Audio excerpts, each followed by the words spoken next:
Oh my god, I can't believe my eyes. How can she lift that massive rock all by herself? She's gotta be one of those Adepti, surely.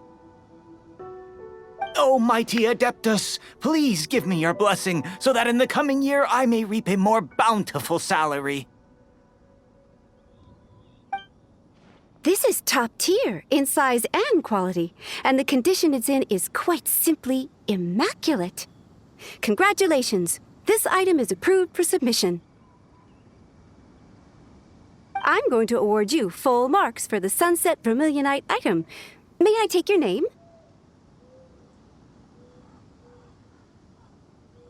My name isn't important. I'm not even here to compete. I was just delivering this for some other people. They should be here any minute now. Shenhua and Ningguang's little helper. Ah, so you're the ones behind this. No wonder. The rarest talent turns in the rarest Plostrite specimen. But I have to correct you on one point. It's not helper, it's secretary. Okay then, Miss Secretary, what do you think of the rock we found? Pretty amazing, right? In truth, it is the finest piece of Plostrite we have received so far. If everything goes according to plan, we will use this piece in the foundation of the Jade Chamber, which will enable us to proceed to the next stage of construction. As a side note, Lady Ningguang has rented some dwellings in the nearby area to serve as accommodations for the contestants. If you need a place to rest, you are welcome to stay there. Now, please excuse me. As you can see, there is still a lot of work to do on the building site. Shenhua!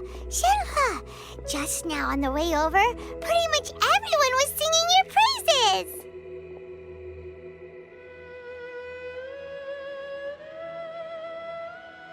Oh, really? What kind of reaction is that? So strange. Aren't you happy about it? Whenever Paimon gets praised, Paimon can't help but hold their head up high and break into a big smug smile. I've had similar compliments before. They call me an Adeptus, treat me with great deference and respect, as if I'm set apart from the common folk. Yeah, 'cause that's how Adepti are. At least the ones we've met are pretty unique and reclusive, too. Way different than normal people.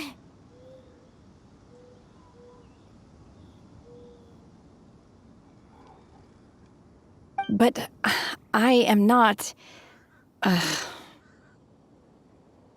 Shenhua? I'm fine. I've been exerting myself quite a lot ever since we set foot in that abode. I'm just a little fatigued. Well, Byron said that there are some makeshift hotels we can use, right? Let's go check in and take a rest. No need. I simply need to find myself a secluded place in the wilderness to sit and meditate in silence. You can't do that. It's dangerous out in the wild on your own. When you're hungry, you go eat something tasty. And when you're tired, you go lie down in a nice, comfy bed. All right? Seriously, don't punish yourself like this.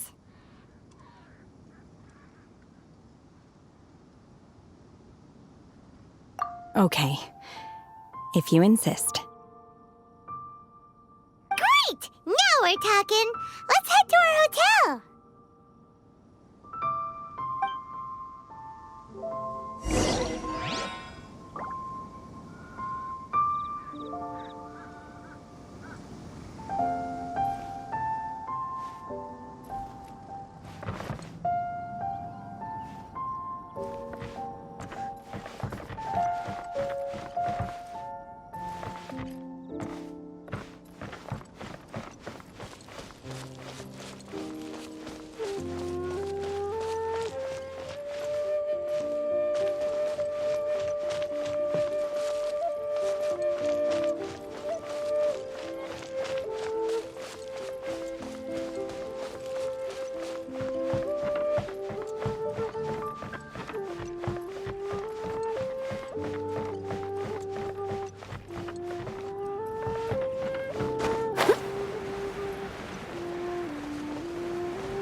Hi there! Checking in, are we? You're just in time. We only have 2 rooms left. Since this was chosen as the building site for the new Jade Chamber, we've had a constant stream of people in this area. And not just workers either. Visitors, business people, tea sellers, all sorts. So, business is booming for me today. Very few vacancies. You're lucky you got here when you did. Great! One of your rooms is still being cleaned. I guess it should be ready within the hour. The other room is just through the door on the left. Here are your keys. All right. Hope you enjoy your stay. Please excuse me, I'll leave you to it. Shenhua, you should go get some rest. We'll hang around outside until the other room's ready. Paimon's gonna go see if there's anything good to eat around here. Paimon couldn't help but notice one of the guests walk in with a huge grilled chicken drumstick before. Let's buy one for Shenhua too. She can have it as a midnight snack. Or save it for breakfast tomorrow. All right. I will head to my room for now. If you need anything, don't hesitate to disturb me. I'm a light sleeper. I will hear if you knock on the door.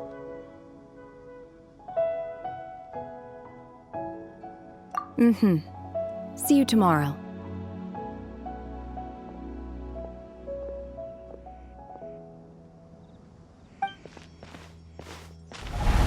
Hey! Isn't that Cloud Retainer? What's she doing here? Let's go and say hi.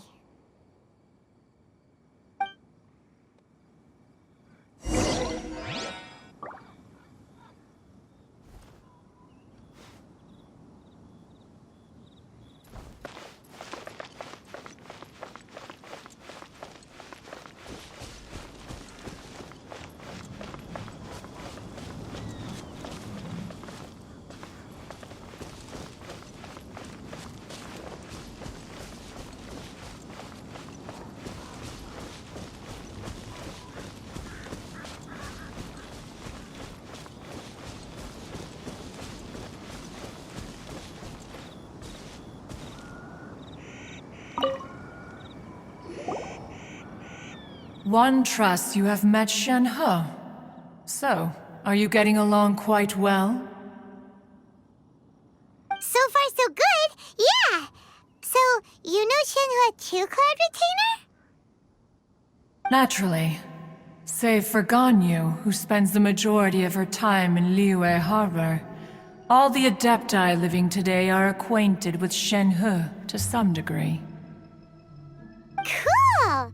So, what's her Adeptus name anyway? Calling her Shenhua feels kind of friendly, but also kind of disrespectful. So Paimon's thinking maybe it'd be better if we called her by her Adeptus name instead. Her Adeptus name?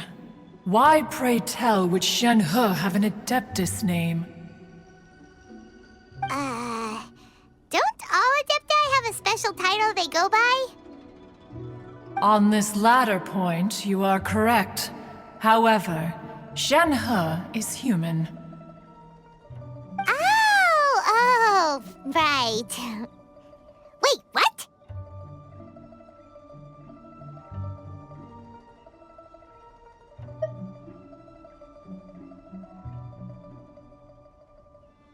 Paimon neither! This is a real surprise! Do you mean to say that she presents differently from ordinary human beings?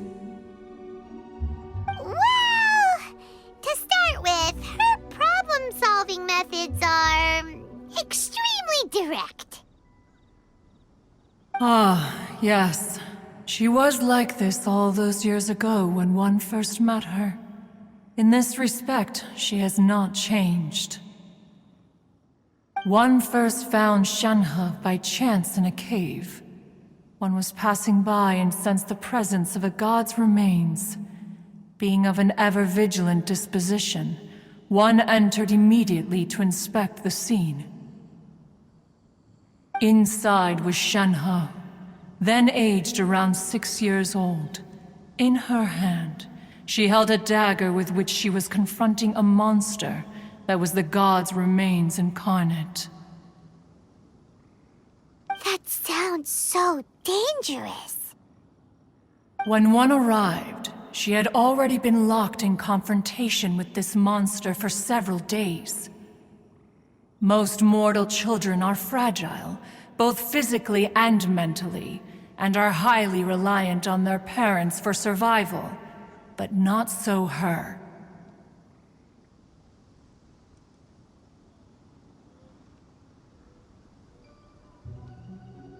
That she was able to endure such terrible danger was due not only to her strong willpower, but also to the bloodlust and homicidal instinct with which she was born.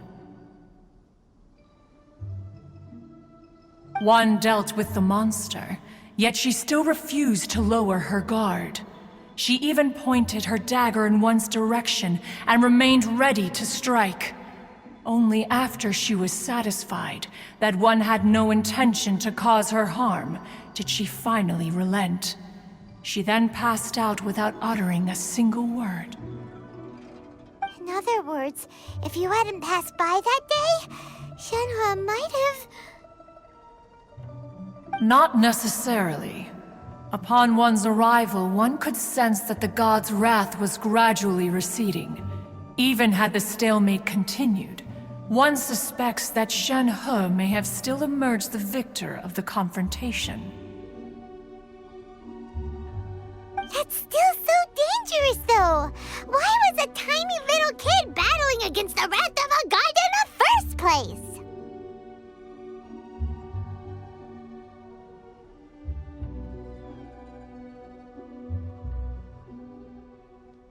Alas, the mortal world is rife with suffering of every kind, and she had experienced her fair share of this, even at a tender age.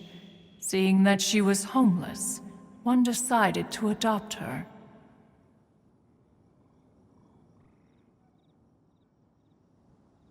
Indeed, it is one to whom she refers. Shen-He has an extraordinary constitution, making her well adapted to practicing the Adepti arts. All the Adepti cherished her talents, and so we were willing to train her. However, her homicidal urges did not subside with age. Rather, they grew stronger day by day. Mooncarver once performed a divination for her. He declared that her fate is to bear the curse of calamity. Consumed by malevolent energy, she is prone to bring harm to those around her. Such is the magnitude of the danger this poses, that her soul must be bound with red ropes to keep her homicidal instinct at bay. The red ropes have indeed served to keep her calmer and more content, but they also seem to have rendered her somewhat inexpressive. Perhaps the red ropes are so powerful that they have suppressed some of her other emotions as well.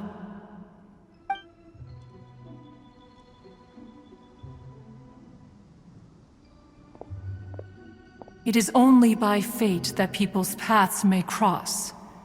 Now that Shen-He's path has crossed with yours, please be sure to treasure the gift that fate has given you, and take good care of her.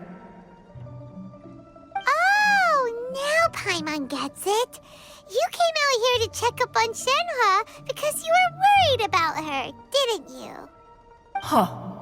You dare draw such a facile conclusion on the nature of one's present excursion? Incorrect. The truth is that while Liyue Harbor may seem peaceful today, danger is always lurking in the shadows. Ningguang once made a bold assertion that this is to be the era of the contract between Liyue and the humans. Well, one is most curious to observe how she will respond to the coming storm.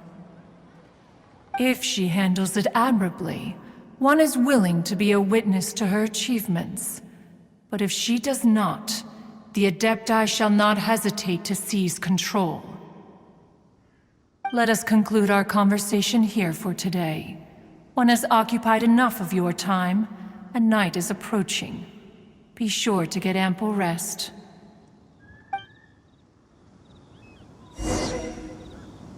So, Shen-He isn't an Adeptus after all. She just grew up around the Adepti. Oh, no wonder she doesn't like being treated as an Adeptus. Having everyone falling over themselves to show their respect all the time must be kinda hard to deal with.